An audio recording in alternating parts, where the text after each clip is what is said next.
तो ऐसे गुरु मेरे आचार्य धर्मेश अवचल जी हैं, जो बहुत अच्छे राष्ट्रभक्त कवि भी हैं ये, और कविताओं के माध्यम से, अपनी शिक्षा के माध्यम से वो ऋषियों का ज्ञान, उनके आदर्श, उनकी परंपराओं को, उनकी शिक्षा दीक्षाओं को पूरे देश और दुनिया में घूम घूम कर प्रचार प्रसार करते हैं। इस प्रकार महर्षि दयानंद के जीवन से आपके जीवन में परिवर्तन आया, और कैसे आपने उस गांव गली से निकल के, जहां पर ये शिक्षा को लोग उतना महत्व नहीं दे पाते हैं, किस प्रकार आप यहाँ तक पहुंचे, कैसे महर्षि दयानंद की कौन सी बात आपको प्रभावित करी जो समाज को बताने योग्य है, जो उनका भी जीवन कुछ संभल सकता है?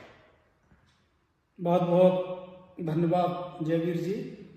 जहाँ तक मेरा सवाल है, आर्य समाज में मैं कैसे आया, महर्षि दयानंद सरस्वती के विचारों से कैसे प्रभावित हुआ। जब हम कक्षा 11 में श्री कृष्ण इंटर कॉलेज सांकरा में पढ़ते थे जी, उनका नाम तो नहीं ध्यान, लेकिन एक प्रचारक आए थे उसमें। उन्होंने बहुत जबरदस्त महर्षि दयानंद और समाज के ऊपर अपना प्रवचन दिया जी, विद्यार्थियों के लिए, छात्र छात्राओं के लिए। उनके प्रवचनों में ऐसा लगा कि आज जो समाज पाखंड, अंधविश्वास, जादू टोने टोटके, गांव में जो फंसे हुए लोग, वहां का सही रास्ता कहीं मिल सकता है तो आर्य समाज है।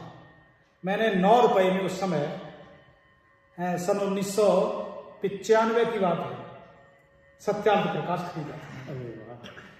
सत्यार्थ प्रकाश के साथ साथ छोटी छोटी पुस्तकें और भी थी, शाकाहार के ऊपर, ब्रह्मचर्य पालन कैसे करें इसके ऊपर, और व्यायाम के ऊपर वो पुस्तकें खरीदी।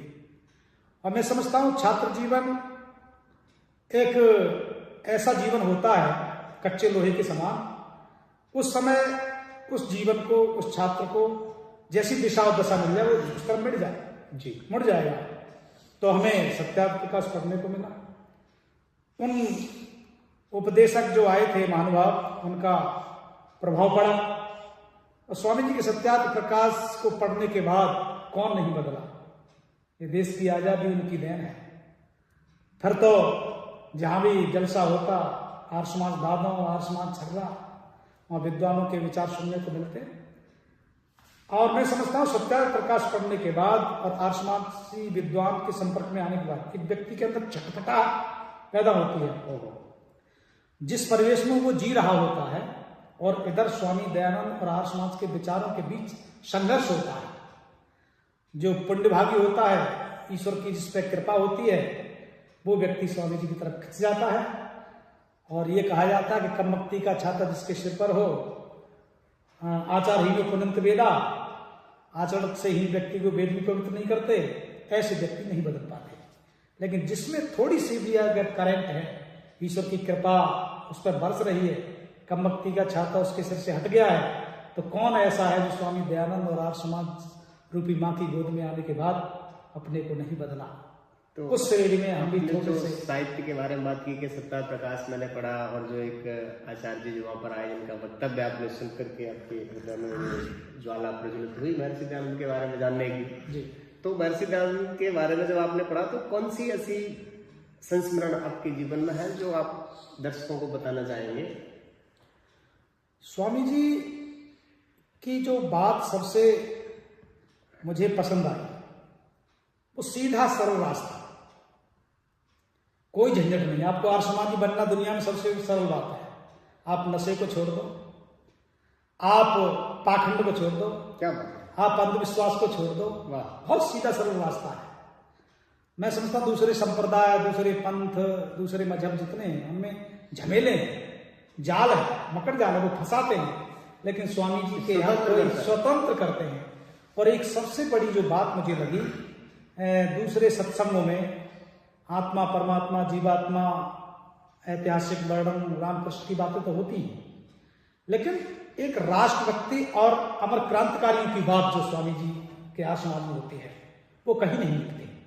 और इस बात ने मुझे अंदर से झकझोरा। रामप्रसाद बिस्मिल का वो संस्मरण मुझे याद आता है, जब मैंने पढ़ा कि पिता ने कहा पिता को भड़काया, तुम्हारा बेटा आर्य समाज में जाता है और ये बिगड़ जाएगा। पंडित राम प्रसाद बिस्मिल की जो आप बात कर रहे हैं जी, तो उनके जीवन में भी सत्ता प्रकाश को पढ़ के ही बदलाव आया जी, ऐसा भी हाँ, सुना है। उन्हें पढ़ के ही उन्हें वो बदले।